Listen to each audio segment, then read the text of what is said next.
বেশ অনেকদিন আগেকার কথা। একবার পশুদের সঙ্গে পাখিদের প্রচণ্ড যুদ্ধ হয়েছিল। ঈগল আর বাজ পাখিরা হঠাৎ নেমে এসে ছোঁ মেরে খরগোশ আর ইঁদুরদের তুলে নিয়ে যেত। এর প্রতিহিংসা নেওয়ার জন্য সাপ আর বেড়ালও পাখিদের বাসা থেকে ডিম চুরি করত। সুযোগ পেলেই পাখিদের উপর ঝাঁপিয়েও পড়ত আর তাদের মেরে ফেলত। পৃথিবীর প্রতিটি প্রাণী হয় পশু নয়তো পাখি, এই দুই ভাগে ভাগ হয়ে গেল। তবে একটি প্রাণী কেবল কোনো দলে যোগ দিল না, সে হচ্ছে বাদুড়।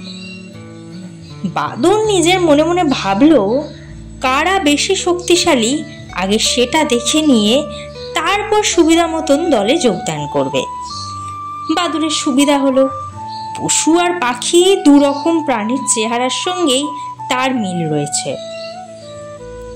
বিরাট বড় বড় দুখানা ডানা থাকায় নিজেকে অনায়াসেই পাখি বলে চালানো যেত। অন্যদিকে দুটি কান আর বড় বড় নখ থাকায় নিজেকে পশু বলে পরিচয় দিতেও অসুবিধা হতো না। পশু আর পাখির এই লড়াই চলল বেশ কদিন ধরে। যখন মনে হলো পশুদের জয় সুনিশ্চিত, তখন বাদুড় পশুদের দলে ভিড়ে গিয়ে পাখিদের বিরুদ্ধে লড়াই করত। আবার পাখিরা যখন পশুদের বেকায়দায় ফেলত, তখন বাদুড় পাখিদের দলে যোগ দিয়ে ইঁদুরের মতন ছোট ছোট প্রাণীদের মেরে ফেলত। এভাবে যুদ্ধ চলতে চলতে পশু পাখি দুই দলই ক্লান্ত হয়ে পড়ল।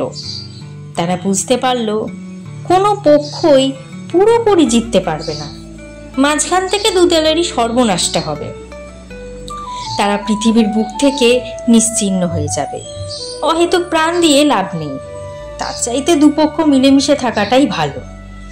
তাই নিজেদের মধ্যে একটা শান্তি চুক্তি করে তারা ঠিক করলো তারা আর কখনো লড়াই করবে না। পশু আর পাখি এরা কেউই কিন্তু বাদুড়কে নিজেদের বলে মানতে চাইল না। পাখিদের রাজা ঈগল বাদুড়কে বলল, তুমি তো পশুদের হয়েই লড়াই করেছিলে, পশুদের দলেই থাকবে, যাও।